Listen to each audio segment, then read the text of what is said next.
À l'automne 2014, le ministre de la Santé, Gaétan Barrette, propose à l'Assemblée nationale du Québec le projet de loi 20, dans lequel il prévoit améliorer l'accès aux médecins de famille. Les mesures prescrites contrôleraient notamment le nombre de patients par médecin selon une pondération de la clientèle. Un médecin qui n'aurait pas suivi sa clientèle selon les quotas imposés pourrait perdre jusqu'à 30 % de son salaire. Cette transformation de l'approche médicale modifie considérablement la pratique au point de semer le doute chez les étudiants en médecine. OK, le patient, il va prendre une claque là-dedans. Puis nous, on ne peut rien faire parce qu'on n'a aucun moyen. Actuellement, on n'a pas vraiment de rapport de force avec le gouvernement de M. Couillard.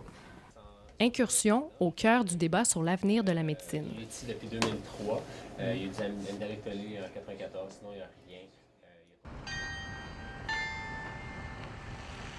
Après 4 années d'études, les étudiants en médecine doivent faire un choix crucial. Se tourner vers la médecine familiale ou se spécialiser dans un seul domaine de compétences plus restreint, comme la chirurgie ou la psychiatrie. Ils poursuivent ensuite leur formation en résidence, étape ultime où ils obtiennent leur droit de pratique. La vaccination était à jour, sauf qu'il y avait son tétanos depuis plus de 10 ans. Ça ne rappelait plus, à vrai dire, quand il avait reçu le dernier, mais il savait que c'était plus de 10 ans.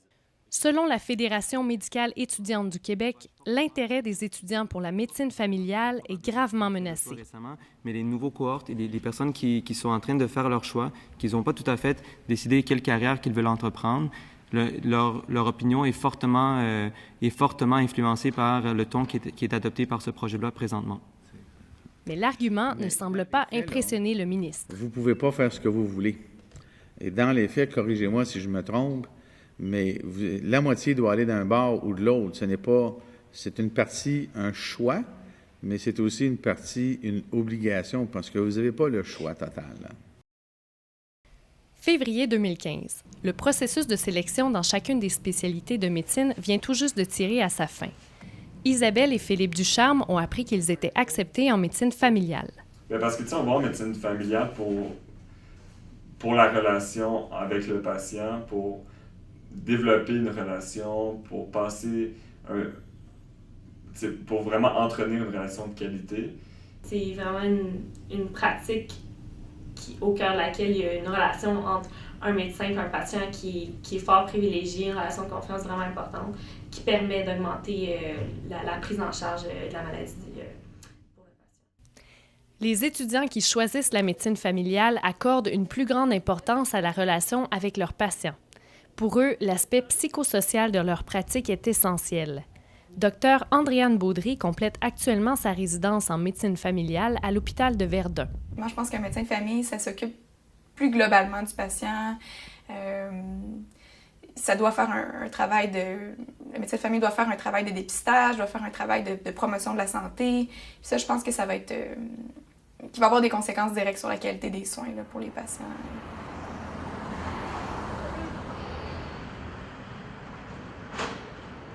Au campus de l'Université de Montréal à Laval, des étudiants, mentors et professeurs se rencontrent pour débattre des conséquences du projet de loi 20. Les externes Andréane Duchesneau et Christophe Trat participent à la discussion en vue de créer une mobilisation étudiante à travers les 4 facultés de médecine du Québec. Actuellement, au Québec, il y a beaucoup de médecins de famille qui travaillent dans les hôpitaux. En fait, la plupart des hôpitaux sont peuplés de médecins de famille. Avec ce projet de loi-là, ce qu'on nous dit un peu, c'est finalement, les médecins de famille, sortez des hôpitaux, puis allez en cabinet. C'est pas tout le monde qui est intéressé par le travail en cabinet, tu sais. Comme certaines personnes sont juste intéressées par le travail en cabinet, il y en a certains, eux, qui aimeraient être médecins de famille, mais quand même avoir une pratique dédiée au milieu hospitalier.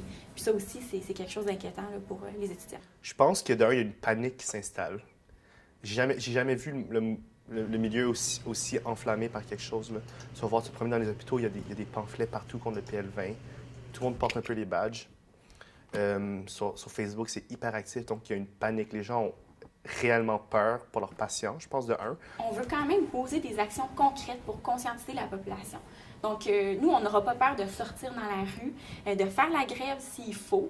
C'est vraiment le genre d'action là, qu'on veut poser. Là. Puis surtout, soutenir les omnipraticiens dans leur lutte. Puis si ça prend qu'on se mobilise, en fait, c'est sûr qu'on va le faire. Là. Les chiffres, ça peut sauver des vies, comme ça peut en ruiner. En imposant des quotas, Gaétan Barrette va déshumaniser la médecine familiale. Cliquez et venez voir pourquoi. c'est non au projet de loi 20. À l'instar des fédérations professionnelles, les étudiants craignent que la réforme ne soit pas adaptée aux besoins de tous les types de clientèle. Nous, ce que l'on peur, dans le fond, c'est qu'avec le projet de loi 20, on tombe dans une mentalité de production à la chaîne. Okay? Et je pense que le mode de production à la chaîne ne se porte pas vraiment au traitement de la toxicomanie du tout. Parce que les toxicomanes, c'est des personnes, je pense, ça prend beaucoup de temps de développer un lien de confiance avec eux. Donc, d'un, ça prend du temps de l'écoute et beaucoup de disponibilité aussi. Parce qu'au fond, le but premier est quand même honorable, c'est-à-dire d'augmenter l'accessibilité aux médecins de famille. Par contre, malheureusement, c'est pas ça que ça va faire. Dans les faits, l'échantillon sur lequel s'appuie le ministre pour élaborer son projet de loi n'est pas représentatif de la communauté médicale. Vous avez déterminé les quotas en fonction des années de pratique des médecins selon une pondération. Qui a élaboré cette pondération-là? Avez-vous consulté des fédérations, des associations professionnelles, des facultés, des experts de l'organisation des soins? Des praticiens. Alors, on est allé voir des gens en pratique, des gens, par exemple, qui font des soins de fin de vie, et on est allé les voir dans leur journée. Moi, je suis débarqué dans des bureaux, des CLSC, j'ai suivi des médecins, et on a discuté de pondération, et ce sont ces praticiens-là qui nous ont recommandé ces pondérations-là, et j'ai pris leurs chiffres, j'ai pris exactement leurs chiffres. Par conséquent, la théorie ne s'applique pas nécessairement aux réalités du terrain. C'est pas tous les médecins qui ont leur manière de travailler, qui ont la même manière de travailler. C'est pas tous les patients qui aiment la manière de fonctionner d'un médecin. Donc, il y a des patients pour qui être vu en 10 minutes, avoir des petites questions sèches, posées rapidement, avec, l'examen physique, aller, on se dépêche. Il y a des patients qui vont aimer cette manière de fonctionner-là, mais il y a des patients qui, le médecin a vraiment pas pris une demi-heure avec eux pour leur demander vraiment comment ça va dans leur vie, ils vont avoir l'impression d'être vus à moitié, puis ils vont aller consulter ailleurs. Donc, c'est pas... Je pense que d'imposer des quotas de nombre de patients, c'est une simplification irréaliste un peu de vraiment c'est quoi la réalité en cabinet en médecine familiale. Le 25 mars dernier, la Fédération médicale étudiante du Québec présente un mémoire en commission parlementaire qui atteste son désaccord par rapport au projet de loi. 5 jours plus tard, une manifestation a lieu à Québec. Pour le projet de loi numéro 20, il faut faire savoir au ministre qu'il fait cavalier seul dans ses projets.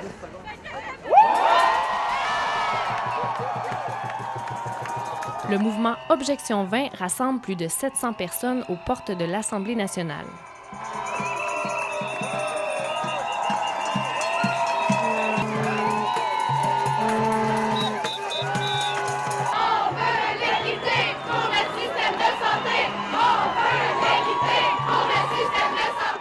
Je suis surtout un médecin de famille.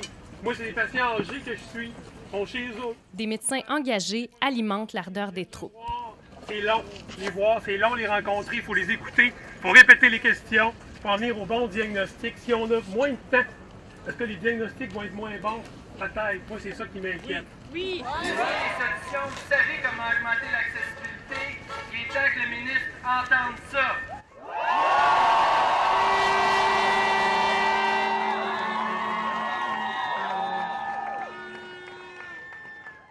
Le problème, c'est que lui, il est parti sur une prémisse qui dit que les médecins de famille québécois travaillent moins que dans le reste du Canada et ça explique pourquoi nous autres, on n'aurait pas accès à un médecin de famille aussi facilement que dans le reste du Canada. J'ai travaillé dans 4 provinces puis 2 territoires. Je peux vous dire que les médecins québécois, là, ils travaillent le même nombre d'heures que dans le reste du Canada. Okay? Il n'y a aucune différence. Par contre, l'organisation des soins est très différente. Il y a pas mal plus d'infirmières, il y a de la délégation d'actes, il y a une meilleure informatisation du réseau. On a l'impression que le projet de loi 20 ne fait que déplacer le problème, qui ne répond pas à un réel problème d'accessibilité. Imposer des quotas, imposer des mesures comme ça va juste faire en sorte que ce n'est pas la population qui a actuellement besoin des services qui va être desservie, mais plus une population qui va permettre aux médecins d'atteindre certains quotas. L'événement sera suivi en mai d'un sommet sur l'accessibilité aux soins en vue d'exiger le retrait du projet de loi 20. Donc, au lieu de calculer des pondérations et de calculer des quotas, ce qu'on devrait faire, en fait, c'est intégrer mieux les infirmières, en former plus, leur déléguer des actes, tout à fait. C'est une partie de la solution. Il faut informatiser le réseau. Il faut surtout commencer à enlever ces lois coercitives-là qui ont été créées dans les années 90 puis qui nous ont menés à la situation actuelle, au lieu d'en rajouter une couche. En attendant l'issue du débat, l'avenir de la médecine familiale demeure incertain. L'adoption de la loi 20 pourrait influencer bien des choix de carrière. Nous avons demandé aux étudiants rencontrés si l'adoption de la loi 20 pouvait influencer leur choix de carrière. C'était pas directement mon patron, c'est un patron de l'urgence que j'avais vu dans un contexte X. Il m'avait dit « Ah, à quoi tu vas aller? » Je lui ai dit « En médecine de famille. » Puis il m'a dit « T'es sûr? Moi, à ta place, 20 ans auparavant, j'aurais probablement pas fait la même décision si j'avais été mis face au même contexte. » Là, ça m'a vraiment marqué parce que si un médecin de famille te dit ça, comme qu'est-ce qu'on peut penser de la médecine de famille d'aujourd'hui? Si même le médecin qui est passionné par sa job te dit de pas faire ça. Ça m'a pas fait hésiter sérieusement, mais c'est sûr que ça m'est passé par la tête. Puis je me suis demandé, est-ce que plus tard, je vais vraiment pouvoir faire la pratique que je souhaite faire? Pour moi, le choix de ma spécialité, c'était beaucoup plus important que les décisions gouvernementales, parce qu'un gouvernement, ça vient, ça se tasse, c'est très instable. Puis souvent, les gouvernements mettent en place des politiques à court terme, non durables, pour avoir une cote de popularité élevée au sein de la population. Puis je voulais pas que ça ait un impact sur moi, ma décision personnelle, parce que c'est un choix de carrière, c'est un choix de vie là, qu'on faisait. Personnellement, ça va juste faire en sorte que je vais devoir probablement prendre en charge plus de patients, donc augmenter mon débit, si on peut dire. Donc, voir plus de patients à l'heure, là, mais bon, à quel prix, comme je disais tout à l'heure? Est-ce que je vais moins bien m'en occuper si je dois en voir plus en un court laps de temps? Donc, moi, je pense que ça va affecter grandement la qualité des soins que je vais donner à mes patients, mais ça ne change pas l'organisation de ma pratique. En ignorant l'avis des futurs médecins, le ministre Gaétan Barrette semble se priver de ceux qui désirent le plus contribuer au système de santé québécois. Moi, je me sens redevable. Je pense que le métier de médecin, c'est pas juste un titre, c'est une responsabilité sociale. Puis ça, je compte appliquer cette philosophie-là dans ma pratique future, c'est certain. Je trouve que ce qui est beau dans la médecine familiale, c'est de pouvoir avoir une pratique variée, pouvoir justement faire de la pratique en établissement, pouvoir faire de l'urgence en même temps que du bureau, pour ceux qui préfèrent faire des accouchements, qui ont un intérêt en obstétrique, ça permet vraiment de toucher à plusieurs domaines spécifiques de la médecine. C'était un peu naïf, mais je suis encore très confiant que j'ai pris la bonne décision. Je trouve qu'en tant que médecin de famille, on a une place privilégiée pour voir c'est quoi les lacunes du système de santé, puis c'est quoi les améliorations à apporter. Puis, étant donné qu'on est la porte d'entrée du système de santé, on est les porte-parole de nos patients. Donc, je pense qu'on doit vraiment avoir un engagement politique si on veut pratiquer la médecine de famille comme elle devrait l'être.